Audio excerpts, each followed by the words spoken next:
عندما قرر الهلال أن ينسى ليلة سيدني الأليمة فأتت اليوم هزيمة من العين الإماراتي تذكره بأوجاع سيدني بالماضي.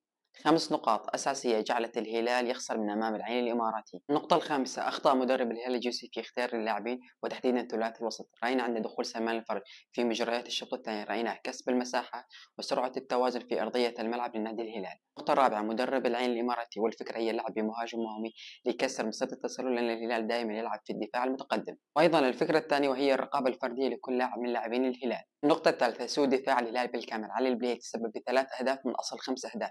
بالمقابل ياسر الشهراني كان سيء طوال المباراتين الذهاب والإياب. سعود عبد الحميد على فترات كان ممتاز. النقطة الثانية: إهدار فرص محققة كانت للتسجيل. ميشايل وسبس ضيعوا أهداف كثيرة في هذه المباراة. النقطة الأولى: أخطاء التحكيم كانت كفيلة بإخراج الهلال السعودي من البطولة. خسارة اليوم ليست بنهاية العالم، لا زال أمامنا بطولة الدوري وكأس الملك.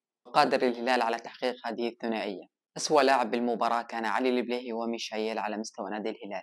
أفضل لاعب في المباراة كان خالد عيسى بتصدياته الحاسمة، وسفيان رحيمي بمباراة الذهاب كانت له كلمة الحسم.